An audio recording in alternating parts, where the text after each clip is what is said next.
Vous utilisez mal votre iPhone. Ben oui, j'en suis sûr. T'es qui toi pour dire ça?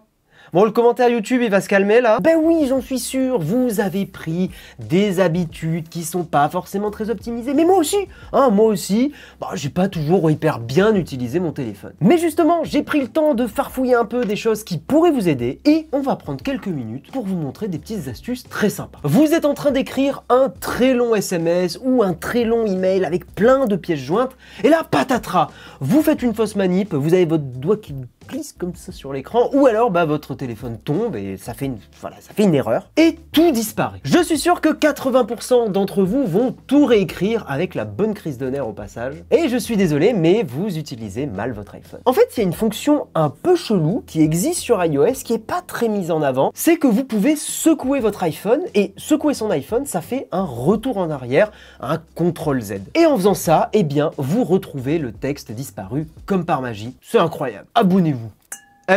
Mettez la cloche. Je me fatigue. Il y a forcément une ou deux personnes avec qui vous discutez beaucoup plus que les autres. Ça peut être un parent, ça peut être votre chéri, ça peut être... Voilà.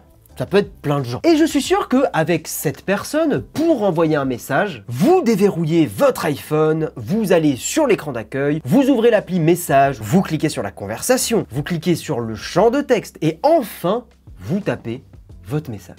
Vous utilisez mal votre iPhone. Ça fait 6 étapes et en fait ces 6 étapes peuvent être regroupées en une seule. Alors pour ça, il y a une appli en fait que j'ai découvert qui s'appelle Launcher et on va utiliser uniquement les fonctionnalités gratuites parce qu'elles suffisent amplement. Et en gros, Launcher permet de faire tout un tas de trucs mais on va pas parler de tout. En gros, ça permet surtout de mettre un widget, une complication sur l'écran d'accueil d'iOS 16. Et moi, j'ai configuré ce widget pour que en un clic, ça ouvre la conversation que j'ai avec ma copine pour directement lui envoyer un message. Et ce qui est très fort, c'est que ça ouvre même directement le clavier. Donc j'ai vraiment qu'une seule manip à faire. Je vous montre là comment ça se configure. Ça se fait en quelques étapes dans Launcher, c'est pas très compliqué.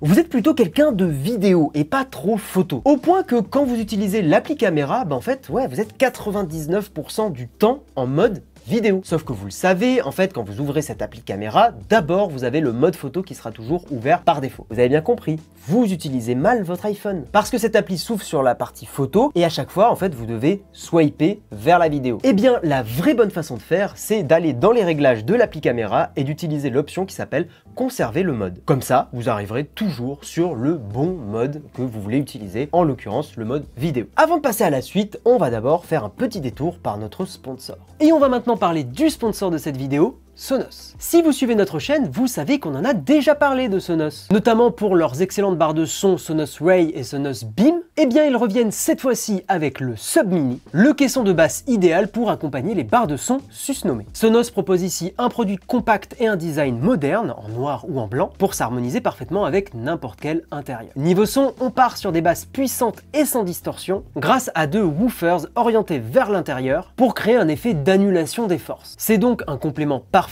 dans la famille Sonos, élargissant la gamme Home Cinema afin de profiter d'un son de qualité avec des basses riches et enveloppantes. C'est bien sûr sans fil, ça se connecte à toutes les barres de son Sonos S2 ou à toutes les enceintes encastrables. Et bien sûr, l'ajout du Sonos Sub Mini se fait simplement et en quelques minutes grâce à leur excellente application. Si le produit vous intéresse, allez voir la description. On remercie une nouvelle fois Sonos de permettre de produire cette vidéo et on enchaîne avec la suite. Au fur et à mesure des années, vous avez rencontré plein de monde et vous avez ajouté la plupart de ces gens dans vos contacts. Les numéros, les emails, l'adresse, le nom du coiffeur, le nom du resto préféré, enfin tout ça.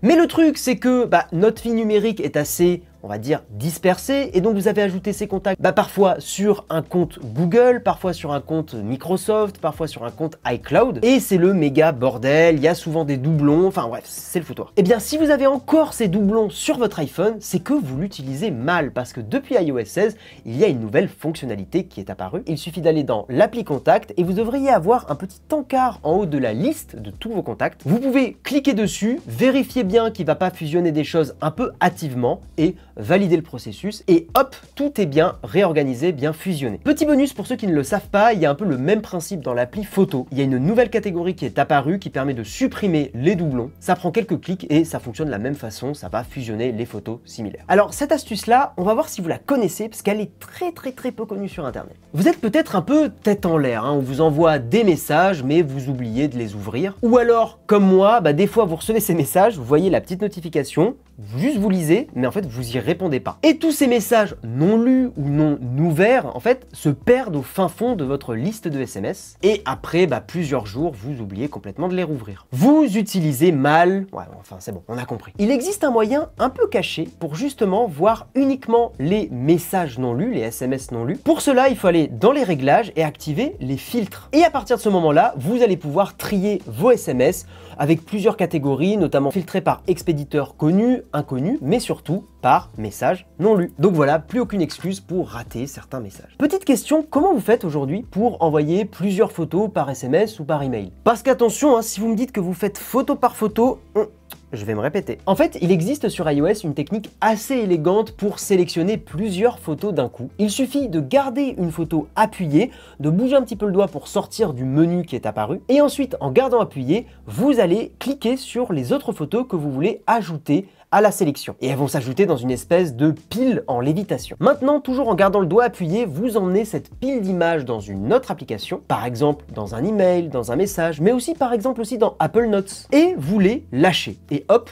c'est copié. Ce qui est assez étonnant, c'est que en gardant le doigt appuyé, vous pouvez continuer d'utiliser votre iPhone un peu normalement, le temps d'ouvrir l'application de destination.